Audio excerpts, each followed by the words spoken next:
लो दोस्तों, आज बहुत दिन के बाद आप लोगों को एक व्यंजक बता रहे हैं, ठीक है। ये दो लेंसों की समतुल्य फोकस दूरी का व्यंजक। माना कि दो पतले लेंस ए तथा बी है, यहाँ पर आप देख सकते हैं ए और बी, ठीक है, जिसकी फोकस दूरी f1 और f2, फोकस दूरी जो निकालना था व्यंजक उसका जो है मान लिए हैं f1 और f2 इंडिकेट करने के लिए। अगर दो को चीज f है तो उसको तो या तो f डैश मान सकते हैं या f1 मान सकते हैं या f2 मान सकते हैं, ठीक ना। साथ ही वस्तु O का प्रतिबिंब, ये वाला यहाँ पर देखिए वस्तु O है और इसका प्रतिबिंब I डैश यहाँ पर, क्योंकि दो गो I था तो बनाने के क्रम में आप ये चीज ध्यान में रखिएगा। अगर कोई भी चीज दो बार आता है तो उसको पहचानना पड़ता है। जैसे हम लोग नाम ही लिखते हैं तो उसमें क्या करते हैं, फर्स्ट सेकंड थर्ड कर देते हैं, ताकि एक रंग का नाम है तो उसमें क्या होगा, पहचान के लिए चेंजिंग करते हैं। तो इमेज मतलब हुआ फोटो, प्रतिबिंब, लेकिन दो गो बन रहा है, एक गो बन रहा है कौन सी, आभासी बन रहा है, और एक गो प्रतिबिंब कौन बन रहा है, वास्तविक बन रहा है।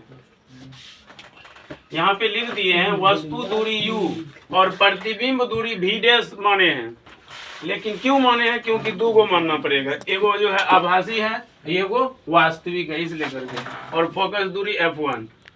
तो फ्रॉम लेंस फॉर्मूला, यानी कि हुआ आपका लेंस सूत्र से, इसको आप ये भी बोल सकते हैं लेंस सूत्र से, ठीक है ना। 1/v माइनस 1/u बराबर 1/f, आप पहले भी जानते होंगे। तो जब 1/v है तो 1/v डैश माइनस 1/u बराबर 1/f1, समीकरण 1 हुआ।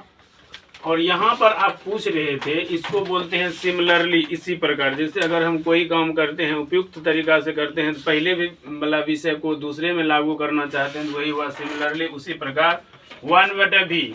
अब यहाँ समझने वाली बात है कि पहला समीकरण में हम लिए हैं 1/v डैश, यहाँ पर देखिए क्लियर कर देते हैं, ये आपका छुच्छे भी और ये भी डैश, समझे, प्रतिबिंब।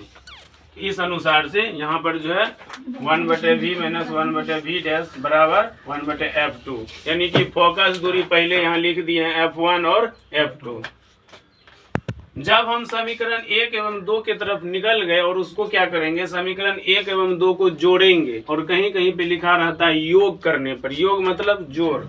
जब हम दोनों को जोड़ेंगे तो देखिए क्या हुआ, एक आ रहा है प्लस में और एक आ रहा है माइनस में, तो इसको क्या किए, कटैया छटैया कर दिए, देख लीजिए, इसको काट दिए, इसको काट दिए, जो बचा उसको लिख दिए।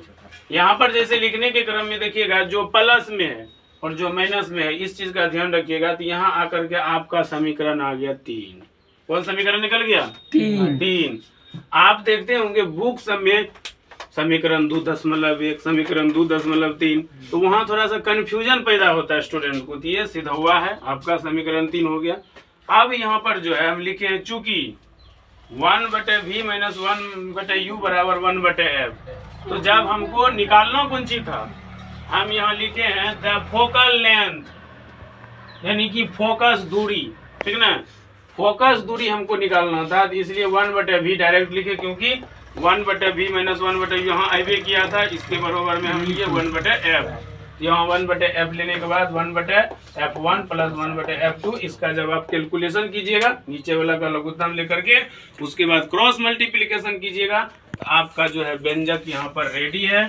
f बराबर f1 into f2/f2 plus f1 बोलिए या f1 प्लस f2 बोलिए, उससे कोई मतलब नहीं है। यही था आपका दो लेंसों की समतुल्य फोकस दूरी का व्यंजक।